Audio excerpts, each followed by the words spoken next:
These are the best and worst Toyota engines ever made. A man named Victor Shepard drove a Toyota Tundra past 1 million miles. Then he did it again. A second Tundra. A second million. Same ending. When he retired the second truck, Toyota was proud enough to take the engine apart in their own plant to see what a million miles does to it. It scored 99 out of 100 on their internal quality test. The worst thing the engineers could find was a faint mark on one bearing. And then, a couple of years later, Toyota stopped building that engine. Deleted it. Replaced it with something newer. Smaller. More modern. That newer engine has now been recalled 3 separate times for a defect that can destroy it from the inside. Same company. Same badge on the hood. The distance between the best engine Toyota ever built and one of the worst decisions it ever made is the whole video. So let me walk you through both lists, and by the end you will know exactly which Toyota engines to go looking for and which ones to check before you hand anybody a check. Before I go further, one thing. If you own a Toyota with any of the good engines on this list, and you are keeping it, do me a favor and subscribe, because the next few videos are about squeezing another 100,000 miles out of exactly these engines without giving a dealership a dime it did not earn. That is the whole reason this channel exists. Now, a word on how an engine earned a spot on either side. For the good list, it is not enough that it is quiet or smooth. It had to prove itself in ordinary hands, hundreds of thousands of miles, on people who change the oil at a quick lube and never think about it again. Parts have to be cheap and everywhere. And it cannot have a single failure that ends the engine early. For the bad list, the bar is higher than a forum complaint. I am not interested in a car somebody's brother-in-law had trouble with. Every engine on the bad side has a documented, widespread failure that Toyota itself had to answer for, with a warranty extension, a service campaign, or a federal recall. Paper, not grumbling. Let me start with the standard everything else gets measured against. There is a 4-cylinder Toyota built from 1981 through 1995, called the 22, and its fuel-injected version, the 22RE. And mechanics do not really argue about this one. It is a 2.4-liter 4-cylinder, cast-iron block, single camshaft, 2 valves per cylinder. On paper, it is almost nothing. Around 97 horsepower to start, and after the emissions rules tightened, less. It is slow. It has to work hard just to hold a highway speed with 4-wheel drive underneath it. And it will outlive you. 300,000 miles on the original bottom end is not a story that impresses anybody who owns one. 500,000 shows up on the forums, and nobody blinks. The reason is boring, which is the point. The cast iron block does not warp when it gets hot the way the thin aluminum blocks of that era did. The bearings are oversized for the tiny power the engine makes, so nothing inside is ever really stressed. There is no timing belt to replace on a schedule and no variable valve timing to fail. Fewer parts, fewer funerals. Here is the one thing to know if you go shopping for an old Toyota pickup or 4Runner with this engine. The early blocks, 1981 through 1984, and the later ones from 1985 on are not the same. And the sweet spot most people who know these trucks reach for is 1985 through 1988, when the fuel-injected version was making around 116 horsepower before emissions choked it back down. The one genuine weak spot is the plastic timing chain guide. On higher mileage engines, it can get brittle and break. And if it lets the chain saw into the cover, you have a problem. So on any 22R you look at, listen for a rattle at cold startup. And if the truck has records, look for whether that guide and chain were ever done. That is a $200 part on a 500,000-mile engine. Everything else, drive it into the ground. Now step up in size. From 1998 through around 2011, Toyota built a 4.7-liter V8 that went into the first Tundra, the Sequoia, the 4Runner, the big Land Cruiser, and the Lexus versions of all of them. It is widely called the most reliable V8 Toyota ever produced. And it is the engine in Victor Shepard's first million-mile truck, the one before the one I opened with. Toyota overbuilt it on purpose. It was designed in the mid-90s, when Toyota was trying to prove it could go toe-to-toe with Ford and Chevy in a full-size truck. And the way it chose to win was not horsepower. It was to make an engine that simply would not die, so that 10 years later those trucks would still be worth real money. Go look at what a clean one of those older V8 Tundras sells for today. That was not an accident. That was the plan, and it worked. And I cannot talk about Toyota engines without the one that became famous outside of Toyota entirely. The 3.0-liter inline-six they put in the Supra in the 90s, the one people call the 2JZ, is a cast iron block 6 that owners have run past 500,000 miles. And the reason the tuning world worships it is the same reason it lasts. Toyota built it strong enough to handle far more than the factory ever asked of it. Most of us will never touch a Supra, but the lesson underneath it is the whole channel in one engine. An engine built with that much margin left over is an engine that does not break doing the ordinary job you actually ask of it. So that is the standard. Simple, overbuilt, boring where it counts. And it holds its value because everybody wants the same thing you want. Keep that picture in your head. Because now we cross over to the other list, and the contrast is going to be sharp. Somewhere between 1997 and 2002, the shine came off. Toyota built a 3.0-liter V6 and a related 2.2-liter four-cylinder that went into an enormous number of Camrys, Avalons, Siennas, Solaris, Highlanders, and the Lexus versions. And a meaningful number of those engines sludged up. Sludge is what happens when the oil breaks down and turns from a liquid into a thick gel that stops flowing through the engine's passages. When that happens, parts stop getting oil, and an engine that does not get oil does not last the afternoon. Owners reported warning lights, blue smoke, burning oil, and in the worst cases, a dead engine with a repair quote north of $10,000. What made this one different is what Toyota was forced to do about it. This was not a quiet fix. After thousands of complaints, Toyota notified more than 3 million owners and extended the warranty on those engines to 8 years with no mileage limit at all, and agreed to pay for sludge damage. It settled a class action lawsuit that covered somewhere between 2 and 5 million vehicles. When a company that guards its reputation like Toyota does extends an unlimited mileage warranty on millions of engines, that is the corporate version of admitting the design had a hand in it. To their credit, they also changed the engine partway through to let the oil drain back faster, which quietly tells you they knew. Here is the part that matters to you because most of those cars are long gone, but the lesson is not. That failure happened to people who thought they were maintaining the car. The oil looked fine on the dipstick. You cannot always see sludge coming. On any used engine, the 2-minute check is free. Pull the oil filler cap and look at the underside and down into the hole with a flashlight. Clean metal or a light honey film is good. A black tar coating is the engine telling you the truth the seller will not. That free oil cap check is one line out of a book I will point you to once. It is called the 500,000 Miles Car Care Bible, $27 at carcarebible.com. It has the full 20-point used car inspection you run in the driveway before you buy, and a troubleshooting section that tells you whether a noise means keep driving or stop now. $27 is less than a shop charges just to put the car on a lift and look. Code on your screen. Link in the description.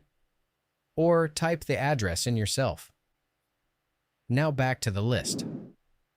The 4.7-liter V8 was the good version of a Toyota V8. This next one is the cautionary version of a Toyota four-cylinder. From roughly 2002 through 2011, a 2.4-liter four-cylinder went into a huge number of Camrys, RAV4s, Highlanders, and the Scion models. And it has 2 separate personalities depending on when it was built, which is almost worse because you have to know which one you are looking at. The early ones, roughly 2002 through 2006, have a genuinely alarming problem. The block is thin aluminum, and the threads that the cylinder head bolts screw into can strip right out of the block. When that happens, the head gasket lets go, The engine overheats, and you are into a repair that involves drilling and installing steel thread inserts just to make the fix hold. Do a plain head gasket without repairing the threads, and it fails again in short order. Then Toyota fixed the thread problem, and the later ones, roughly 2007 through 2011, developed a different one. They burn oil, not a little. Owners reported a quart every 600 to 1,000 miles in bad cases, which is a genuinely absurd number. It is a piston ring design that lets oil slip past into the combustion chamber where it gets burned.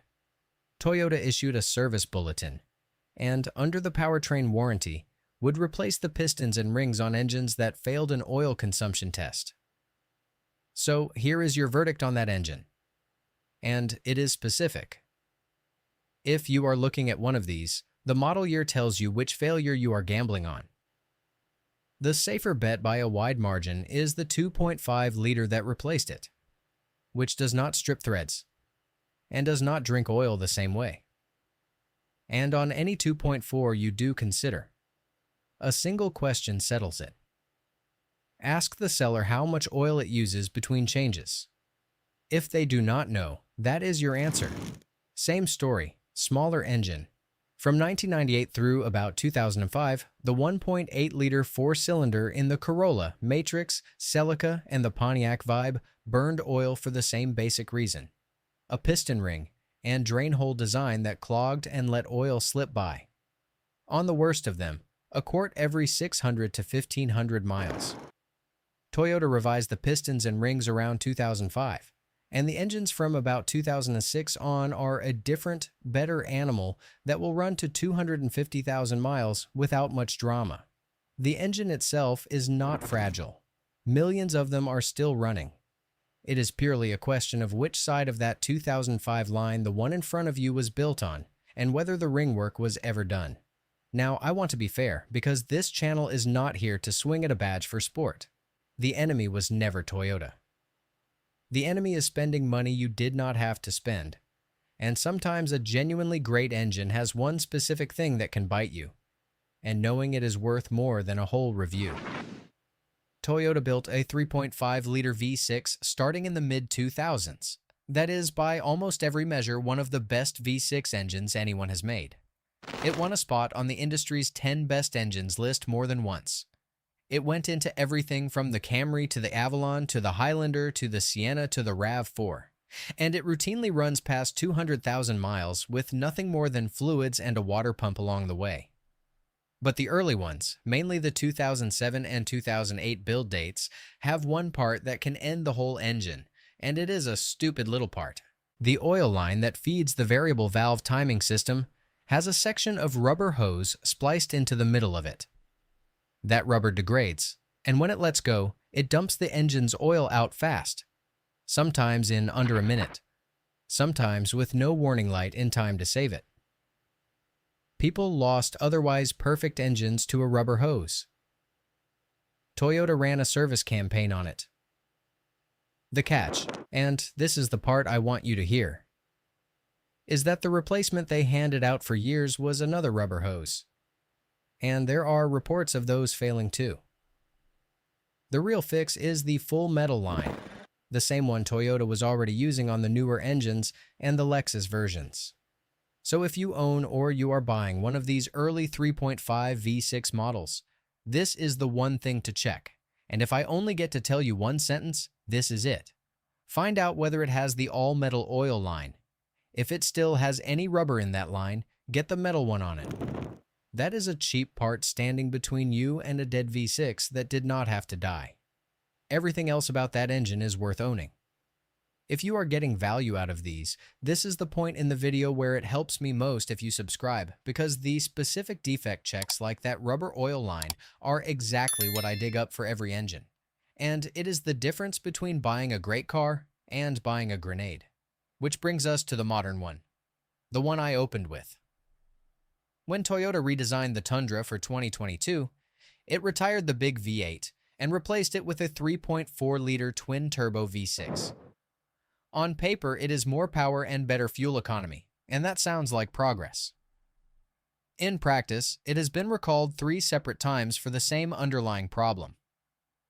Here is what actually goes wrong in plain terms. During manufacturing, tiny metal filings left over from machining the engine did not get fully cleaned out. That debris circulates with the oil and works its way to a main crankshaft bearing. Chews it up, and the engine starts knocking, running rough, refusing to start, or in the worst case, stalling out while you are driving it. Toyota's remedy is to inspect, and, where the defect is found, replace the entire engine at no cost. The scale is the part that should get your attention.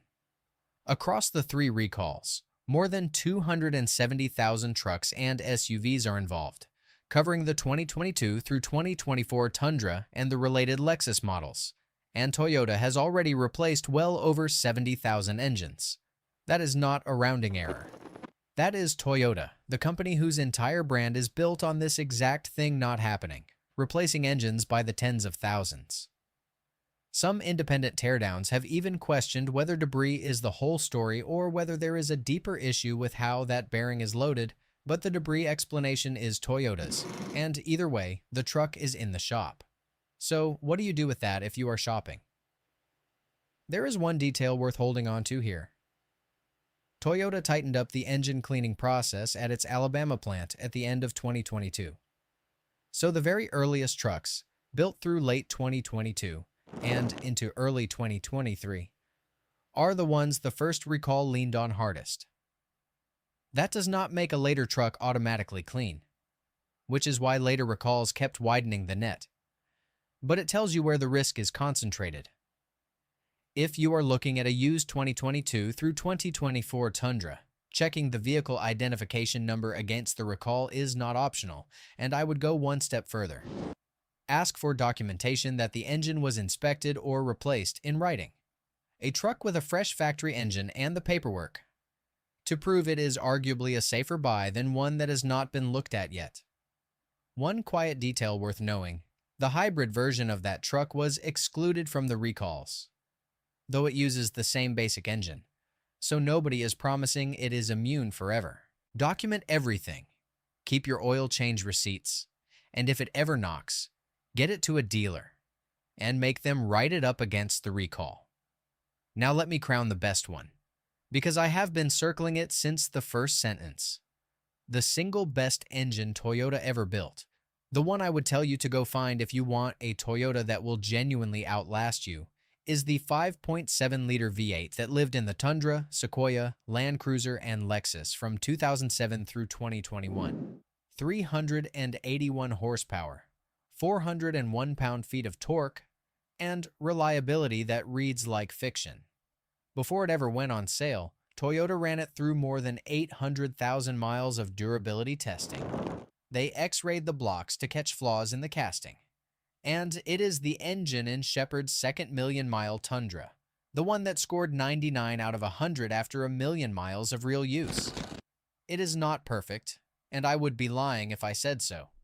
It has a couple of known small items. The cam tower can seep a little oil. The water pump is a wear part that can want replacing somewhere around 100,000 miles, and it drinks fuel like the big V8 it is. But not one of those ends the engine. Every one of them is a maintenance line item, not a death sentence. If you can live with the fuel bill, this engine will not be the reason you ever get rid of the truck. And here is the whole video in one thought. Toyota built that engine, watched 2 different trucks with it cross 1,000,000 miles, took one apart, and found it nearly perfect, and then deleted it. Replaced it with a twin-turbo V6 that has since been recalled 3 times and had 70,000 engines swapped out. Look at every failure on the bad list, and you will see the same shape. The good engines were simple, overbuilt, and asked to do one job. The failures almost always came from chasing something else. A lighter block, a fuel economy number, more power from less metal, a rubber hose where a steel line belonged. Nobody at Toyota is stupid. But the moment an engine is engineered to hit a spec on a chart instead of to run forever, your risk goes up, and the recall history proves it. So take the badge off the table for a second. The question was never whether Toyota makes good engines. It makes some of the best on earth and a few of the worst decisions, sometimes in the same decade. The real question is which specific engine is under the hood of the specific car in front of you, and whether the one weak point it has, if it has one, has been dealt with. Here is what I would actually do. If you want the surest thing on the list, go find a clean 5.7 V8 truck or SUV and keep it forever. If you want a car, the 3.5 V6 is a superb engine as long as the oil line is metal. Steer around the early 2.44 cylinder and the pre-2005 1.8 unless the oil and ring work is documented. And on the newest Tundra, run the recall check and get the paperwork before you fall in love with it. And this week, do the one free thing that would have saved a lot of the people on the bad list. Next time you are near the car you already own, pull the oil cap and look inside with a light. Clean is peace of mind. Tar is a phone call you want to make now instead of later. Tell me down below what engine is in your driveway, the make, the model year, and the mileage on it, because the comment section on these turns into the best reliability database going, and somebody reading is deciding whether to buy the exact thing you own. If this saved you from a bad buy or told you something about a truck you already trust, subscribe, because the next one is on the same fault line. I am going head-to-head on the Toyota, Honda, and Hyundai hybrid systems. Which one is genuinely built to last past the warranty, and which one hands you a battery bill you will feel? That one is going to surprise a few people. I will see you there.